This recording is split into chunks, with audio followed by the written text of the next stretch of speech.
Welcome to the Cherish and Conquer podcast, the show dedicated to celebrating female entrepreneurs' strength, resilience, and innovation. Be inspired by stories of women and what they cherish to help them conquer against all odds. Every other week, you will learn from remarkable women on how they navigate challenges, uphold their values, and create sustainable success.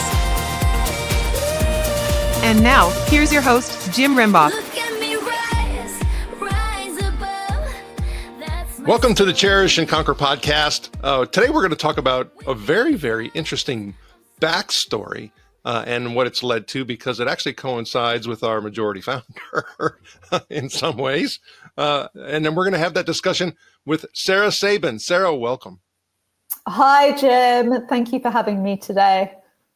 Okay, so now I talked a little bit about that backstory, and we'll get into that in a second, because I think your transition to where you are today is something that I think a lot of people can learn from, and also too that wealth of understanding in that background is important.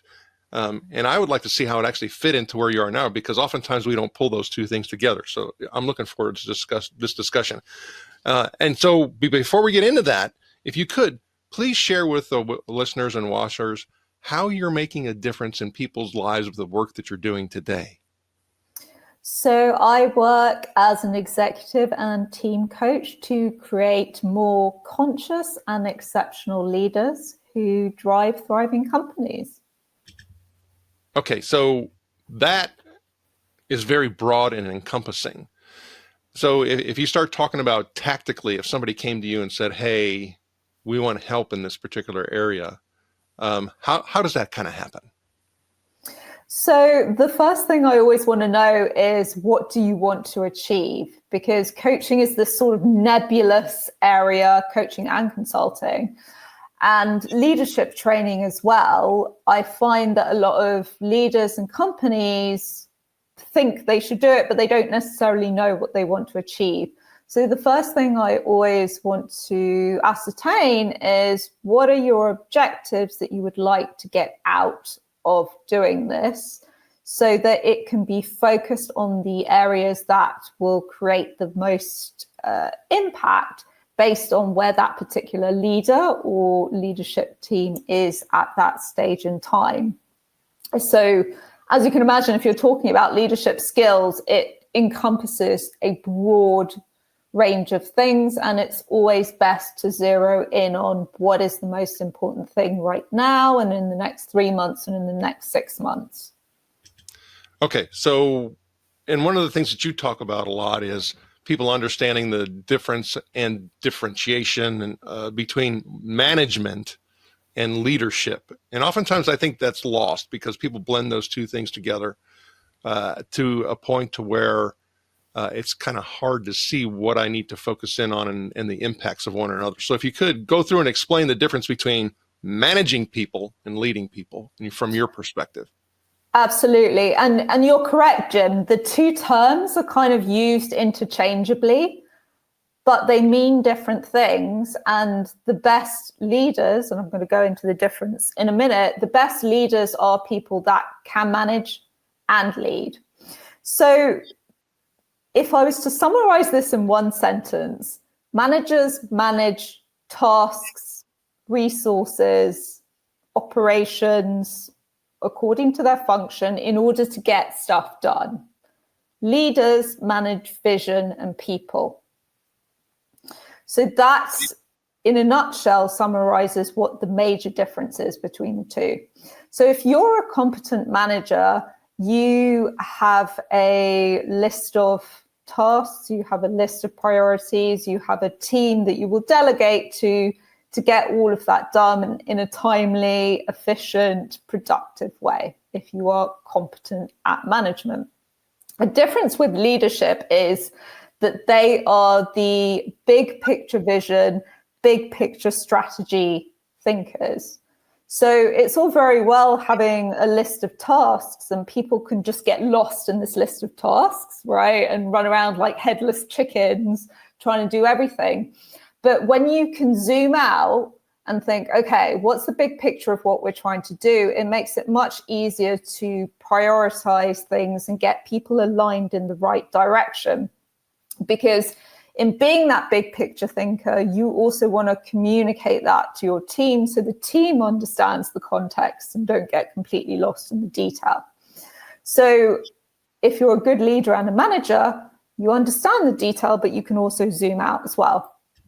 And then there's the people part of leadership, right? So how do you get people to perform to their highest potential? How do you get people to work productively and efficiently? And there are some key skills that as a leader you need to develop that will enable you to get the best out of people. And that's active listening and coaching. Now, that basically means rather than you talking all the time, if you want to enable people to come to their own solutions, you listen and you ask questions first rather than leaping in to save people. So you want to get out of that savior energy and into how can we empower those people? How can we ask the right questions to create the insights into them so that they will draw their own conclusions and their own solutions? And basically, you're helping to create more leaders. And then wrapped in all of that, communication is obviously communication is key. So how you communicate to different groups of people, because you might be working with teams from different countries, different cultures, different backgrounds, different personality types, and understanding how to communicate in a powerful way, regardless of who you're talking to, is a very important leadership quality. So I hope that kind of summarizes for you the difference, as I say it, between the two words, management and leadership. Well, and I think it's also important to note the difference between, if we're starting to talk about, female leaders and managers, and some of the things that we often find that are characteristic to them versus their male counterparts. And so, at Myrna, we want to focus in on how do I become a more effective, female leader, and what are some of the pitfalls that oftentimes women, come across and fall into, and one of the things that, especially my daughter, who's outspoken and passionate and opinionated, and when you're young, that could cause a lot of issues, right? But it's when people talk about the dreaded B word, and in a business context, it's boss, and then sometimes it's the other word, that oftentimes is used when it's directed towards ladies.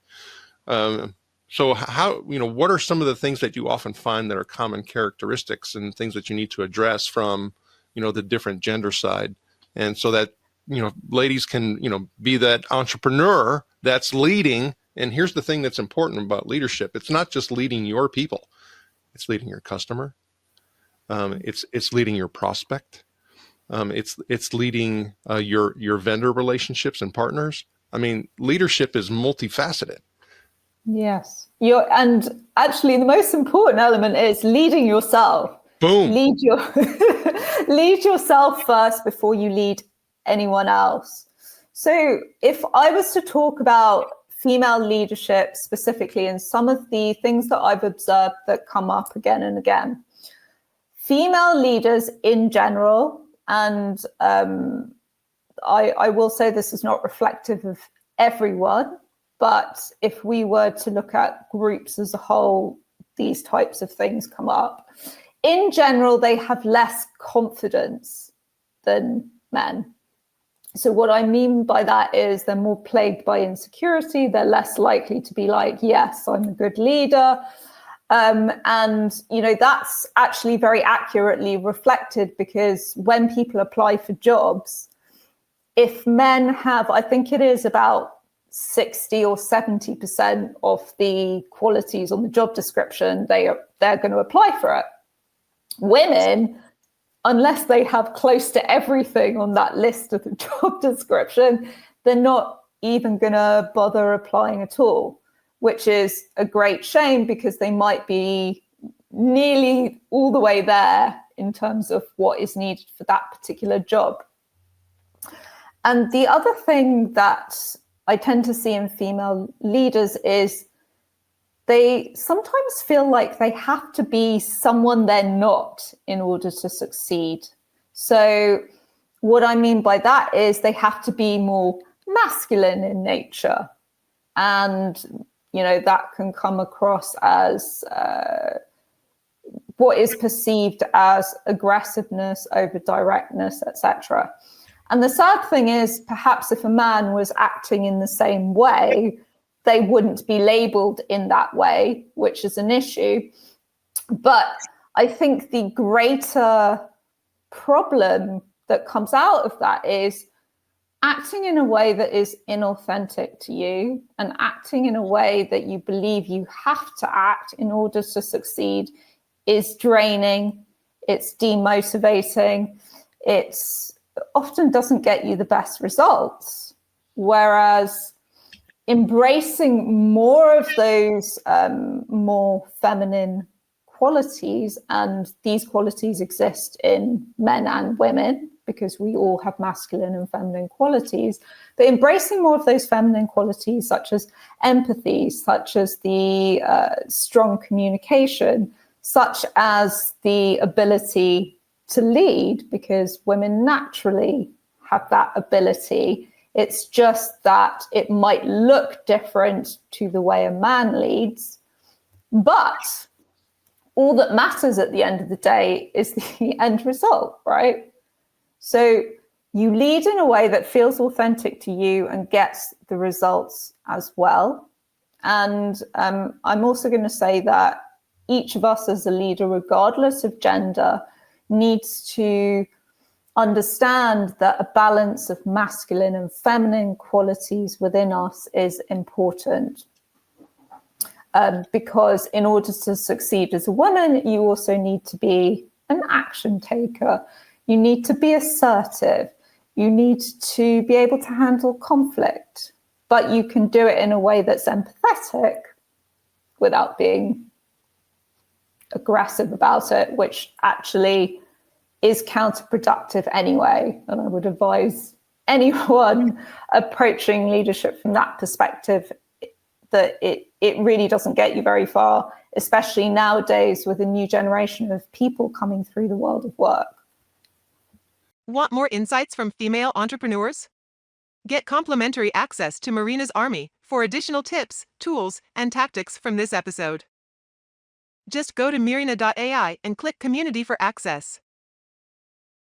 Now, let's get back to the conversation.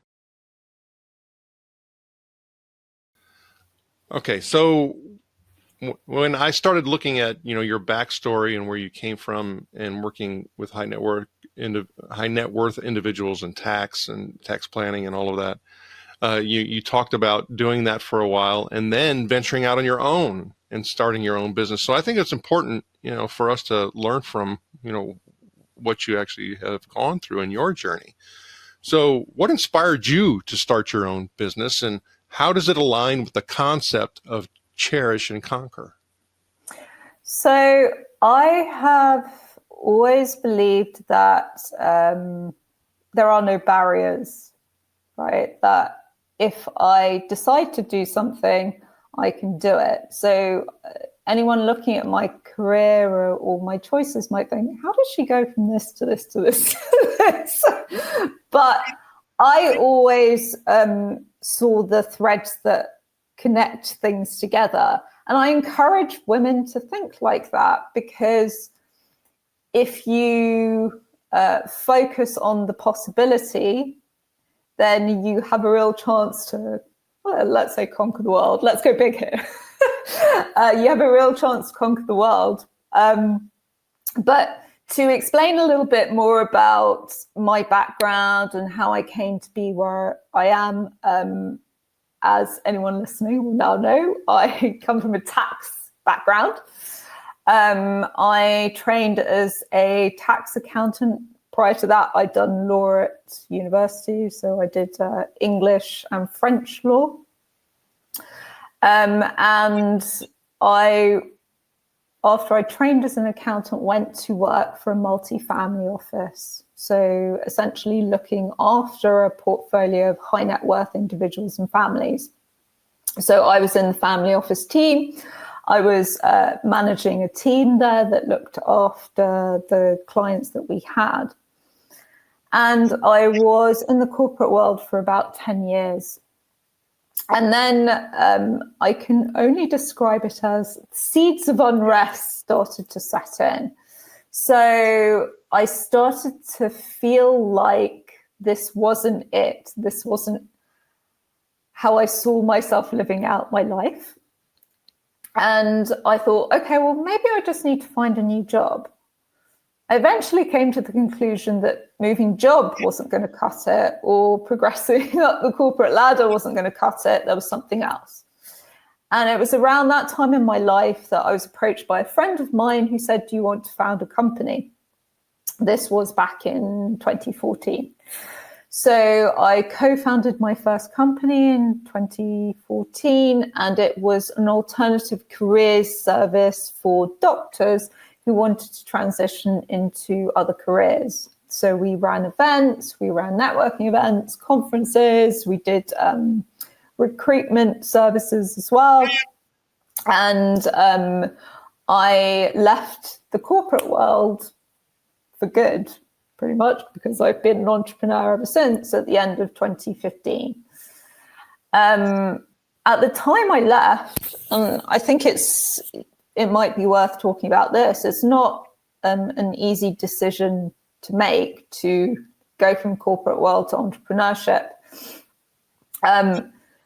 The way that I reconciled it in my mind was through a few ways. I was like, right, this is it. This is the company I'm going to be doing forever. And that's psychologically, I dealt with it that way. I also had a financial cushion, which I think is important to give that sense of safety and security when you're embarking upon entrepreneurship for the first time.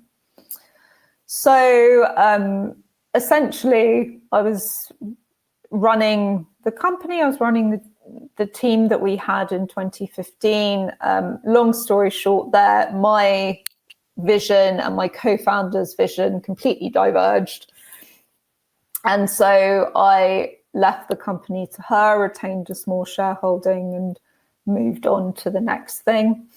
I think just to talk about that, in retrospect, it's very important if you're going to go into any kind of partnership that you really check that you are aligned from a values perspective, from the direction that you want to move in, from how you lead and manage people. I think all of that is really important to clarify, but hindsight is a wonderful thing. And after that, I went on to found a second company, which was a recruitment technology platform, raised some investment, built a MVP, minimum viable product, hired a tech team in India, brought on a small team around me, and off I went. Off I went on my next adventure. I'm very open about the fact that that was a vanity project for me.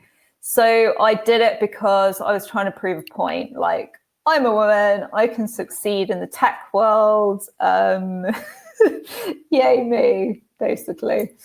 Again, hindsight being a wonderful thing, I would advise against doing things just because you're trying to prove a point, which I was kind of doing at that stage in time.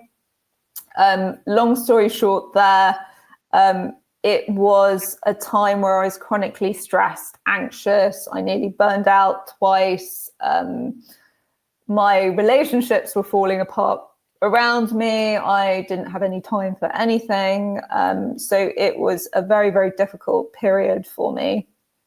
And it culminated with my co-founder that I brought on later coming to me and saying, I've got another investor that's going to put in a lot of money. Aren't you happy?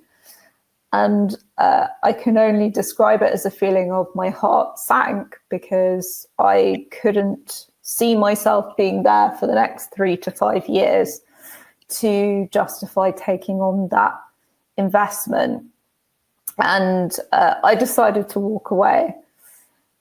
It was very much an intuitive feeling that that was the right thing to do. But after I did, I got a load of emails from everyone saying, what are you doing? Everything's going really well. You've got traction, because we had people on the platform. We had users on the platform. We'd had some big companies that had signed on to the platform. But it was just this feeling like it was not where I was meant to be, which takes me up to today. Basically, I said in the 2 months after I walked away from my second company, I'm not going to start any new business for 2 months, because the next thing I do, I want it to come from a place of purpose and passion. To use the word cherish here, that's actually true. Like something that I could really cherish and feel like I was making the impact that I wanted to make in the world. And it was at that time in my life I came across transformational coaching. And it was so life-changing for me, because, you know, I'd never really encountered coaching like that. I'd had a fundraising coach, I'd had like a resume coach and that kind of thing when I wanted to move job. But I had never come across this deep type of coaching. And I said to myself, what if I could do this as a business? So I set out to answer 3 questions in the months that followed. Am I good at doing this? Do I love doing this? Can I make money doing this? And after answering yes to those 3 questions in the months that followed, off I went. And that was, I think, coming up to like 4.5 years ago now.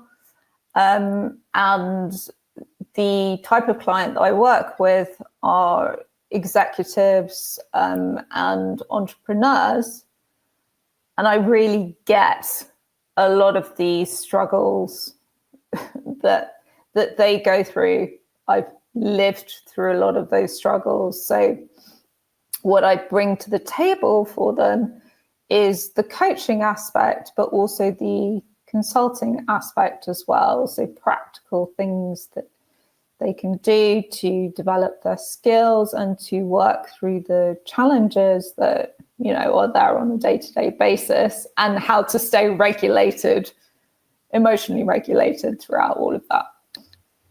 Well, thanks for sharing that journey. I mean, there's a whole lot, I think, even for me as a guy, that I can, you know, relate to. That's for darn sure. And for me, as you were talking about that transition period when you walked away from your second company and before you started, you know, what you're doing now, I got to know, how did you actually, I mean, you know, how did that process work? I mean, how did you, because there's literally millions and millions of things that you can possibly do, you know, but how did you go about honing in to the thing that is going to fulfill you? Like, you know, like you said, well, you know, how can I find what I really cherish, and then therefore turn that into something that will allow me to, you know, make an impact? It's very difficult to boil this down simply, but I'm going to do this as best as I can. It starts with intention. So my intention for that period was to find something that I truly cherished, that truly lit me up, that I was passionate about. I didn't know what it was. I let go of the how, right? So I said, well, I'm not sure how this answer is going to come to me. I surrendered the answer and I came back to, but I know that something will come to me during this time. And then I set about taking action, right? So it's not enough to just make a decision, or make an intention. That's the starting point. Then you take action. So think of it as little micro experiments, right? We learn through doing, trying things out, trying new things, digging down into your lost passion, your lost purpose. And it was only through trying out various things that the penny dropped, so to speak. So I experienced coaching in order to understand, oh, okay, this absolutely intuitively makes sense to me. And it obviously, the passion has to align with the talents and skill set that you have as well. So, for example, if I'd have decided during that time that I love painting, I would have got nowhere. I'm terrible at painting. I can't even draw stick people. But as it happened, something that I absolutely loved and made sense to me also aligned with my skill sets, talent, and experience. And then, you know, it came down to, even at that point, I experimented, right? I said, okay, I think this is the direction that I want to go in. Let me just put my feet in the water and answer these 3 questions. So I described it as a minimum viable product, right? That's what I was kind of doing with my business in the beginning. Once I'd proved concept, I was like, right, let's go here. And I think a lot of people expect the answer to just appear out of nowhere or to appear through thinking. It actually comes through experimenting and trying things out and seeing how they work from this place of curiosity, not from a place of kind of scarcity. So if I had started those 2 months in a, oh my God, I've got to find the answer by the end of the 2 months, otherwise the world's going to end, I think it would have had a very different result. Which is why I always say it's good to have some kind of security blanket, whatever that looks like to you, whether it's usually at least partly financial, but it could be other things that make you feel safe enough to explore. And then the last element to this is, this was a gut feeling. We need to pay attention to our gut feelings because it gives us a sense of intuitively where we're being led towards. There is neuroscience to support why listening to the gut is an important thing to do. And the question that I like to ask everyone I come across is, tell me an example of a time when you ignored your gut feeling and it went well for you. And I've never met a person that was like, oh yeah, that happened to me. Jim, you might be the first person today. I don't know, but. Well, you know, it's really interesting that you say that. As you're talking, you know, I'm start playing things in my head in regards to that. And I've also had the opportunity to interview Gleb Sapersky, who wrote a book in regards to bias and how bias can lead us in the wrong direction, and where intuition and gut in an extremely high, extremely complex and ambiguous type of environment can actually lead you incorrect, because it goes back to what you were talking about in regards to experiential learning. You know, if I haven't actually had that particular scenario, if I haven't had that experience, and I can't quickly go find somebody who has actually had that similar experience, I start drawing conclusions from what's already in my, as I refer to, my well, right? My well of knowledge, my well of information, my well of experiences. And I think that's so, you know, when we start talking about that, and even from our own, you know, maturity process, is we have to experience more to get better perspectives, to get better intuition, to get better gut, you know, gut response and gut feel. And that's part of the problem, is like, well, I don't know what's going to happen in 6 months. I don't, it's the unpredictable nature of it, you know, can make it a challenge. So I would dare to say that when we start talking about trusting your intuition and trusting your gut, does it really go back onto and fall back off and help us to do the self-assessment piece like you were talking about, start with self, and then identifying what our values are. And then that's where the gut resonance or the gut affirmations come from. It's like, okay, well, this aligns with me and who I am and how I like to present myself. And so therefore I do need to trust my gut because all those things align. So it's a little bit beyond emotional and becomes a little bit more tactical and analytical, to where I can now start saying, okay, these are, factors of success versus speculation. So I mean, based on what I kind of ran through, what are some of the things that run into your head in regards to how, you would recommend people going through, again, that decision process or that transition process like you're talking about? So in terms of the gut feeling, right? If your gut is saying a very strong no, listen to that. And that's why I ask the question that I ask in that way. Tell me an example of when you've ignored it and it's gone well. Because I've never met anyone that said, oh, I ignore it all the time and everything works out fabulously. Now, there have been people that have said to me, well, Sarah, I followed my gut and it didn't work out well. Generally, what I find is when you dig down into it, it actually wasn't a gut feeling. It was a fear response or a fear decision. That's sometimes what I find when people are like, well, I followed my gut and it didn't go so well.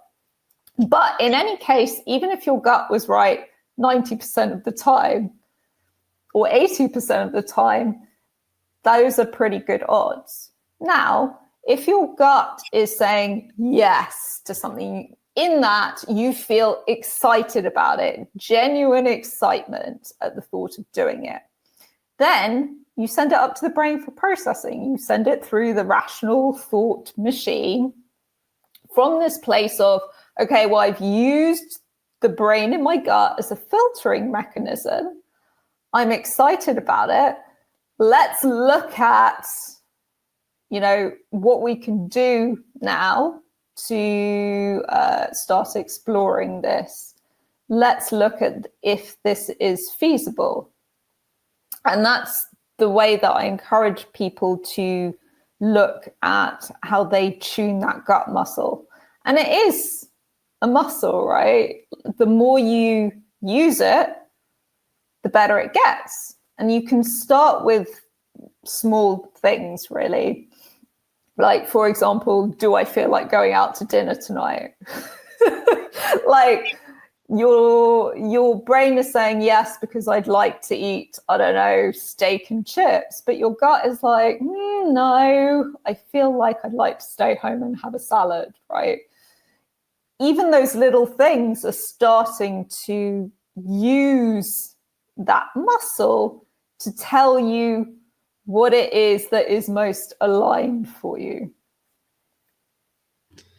So the, piece that you were referring to of the fear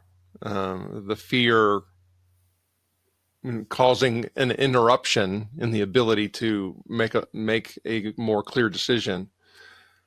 How does somebody prevent themselves from having the fear become anxiety, lead to anxiety, and then lead to panic? Because even when you started referring to the security blanket and not having to worry about, the money element of me being able to go through a transition process, and one of the reasons I want that is because I don't want to go into panic mode, right?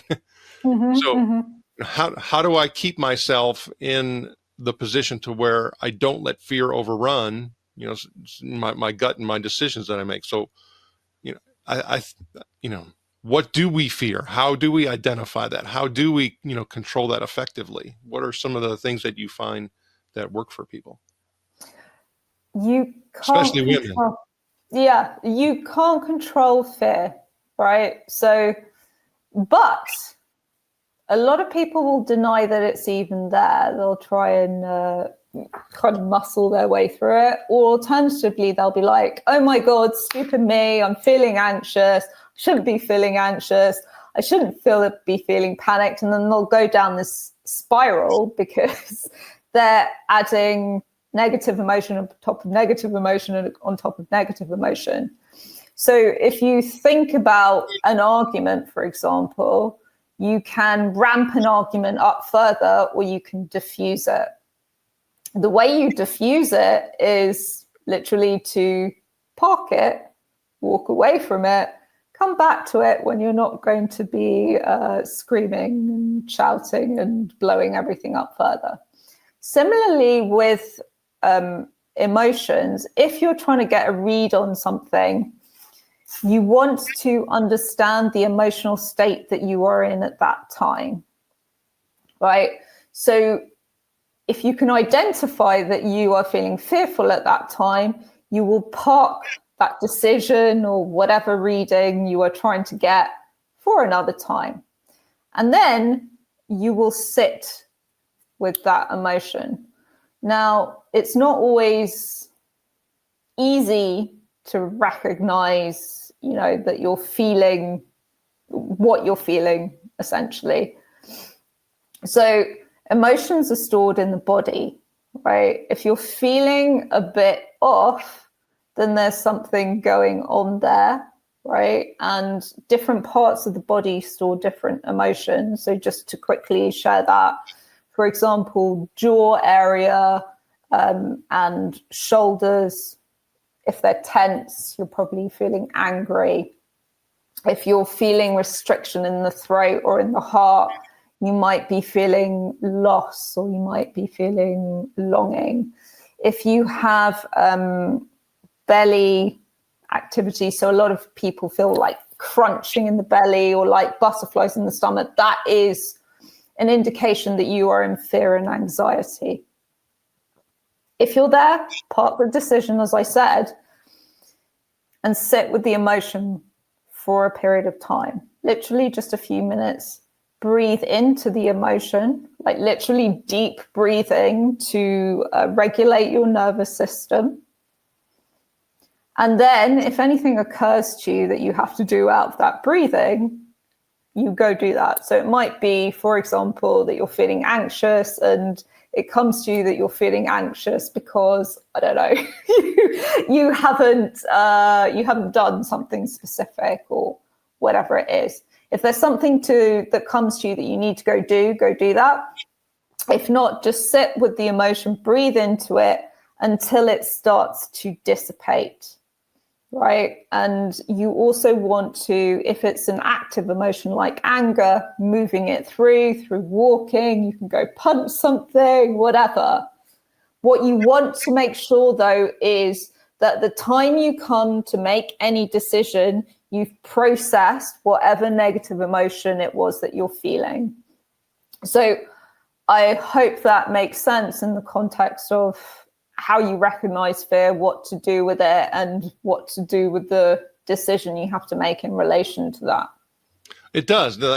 My worry is that I park a lot of those decisions, and now I have several that I need to go back and revisit. And I think for a lot of people, when you start talking about wearing, many hats and having multiple responsibilities, that becomes, part of what can cause the anxiety as well. I keep kicking these decisions down the road, so to speak, and putting them off and putting them off and putting them off. And now I have, an overabundance of decisions that need to be made. And then that is yet a separate anxiety. That is, that's a separate thing. That's essentially procrastination over decision making, which is that's a separate topic.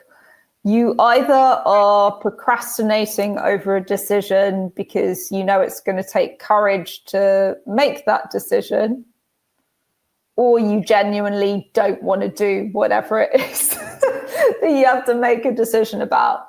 I mean, essentially, when I say park a decision, you park it for a short period of time until you've processed the emotion. But remember, the number one habit of successful people is they make decisions. And they make them relatively quickly. So if your goal is to be as successful to your highest potential that you can possibly be, you need to be making decisions very regularly. And you also need to acknowledge and be aware of when you're procrastinating on them. Because I can say this, I have seen people fall down a rabbit hole of overanalysis for years about one decision. And, until you get yourself out of that state and into, okay, I understand what's happening here. I'm scared, because a lot of the time people get into overanalysis because they're scared of actually doing the thing. Until you acknowledge that, move through the fear, move through the worst case scenario, which will enable you to make the decision. Yeah, I mean, that's a great, you have to practice making decisions more, efficiently and effectively, and make more of them. Exactly. So essentially, successful people, obviously not every decision they make will be correct, but because they make more decisions than the average person, what happens is over the course of time, they will be a lot more successful than the average person, purely because they make decisions and get on with it. I think that's great advice.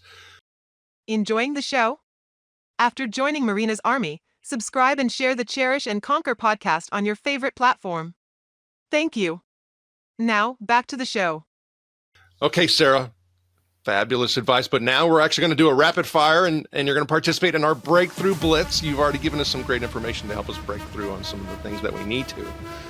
But are you ready to help us a little bit more with the breakthrough blitz? I am. Let's go. All right. So what's your favorite productivity tool or app?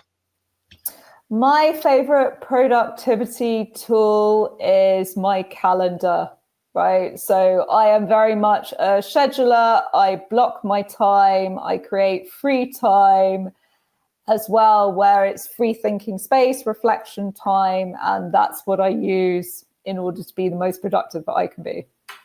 What's your favorite way to unwind after a busy day? My favorite way to unwind is either through exercise, or I like to put on some music and sing really badly. Again, something I'm very passionate about, but also very bad at the same time. If you could have dinner with any female business leader, living or deceased, who would it be? First person that came to my head is Sheryl Sandberg, actually. What's your favorite quote or mantra that keeps you motivated? The journey of 1,000 miles starts with a single step. What's one piece of advice you'd give to aspiring female entrepreneurs? Just do it. Get into action. Okay, this is my last Breakthrough Blitz question. What's the biggest misconception people have about being a female entrepreneur, and how do you address it in your own experience? That in order to succeed as an entrepreneur, you need to be like everyone else, or you need to be like a man. I think that's a misconception that I often see, and you don't. You get to craft how you do things. You get to decide to work in alignment with your value system, with your energies as a female entrepreneur. Sara Sabin, how do the listeners and watchers get in touch with you? So you can contact me via LinkedIn. I am Sara Caroline Sabin, or via my website, which is sarasabin.com. Sara, thank you for sharing your knowledge and wisdom, and we wish you the very best. Thank you so much for having me, Jim. It's been a real pleasure. Thanks for tuning into the Cherish and Conquer podcast from Marina. Join our community of trailblazing women at community.marina.ai and get access to exclusive resources, checklists, and guides. If you found value in today's episode, please rate, review, subscribe, and share it across your social platforms. See you soon, and remember, barriers are for breaking.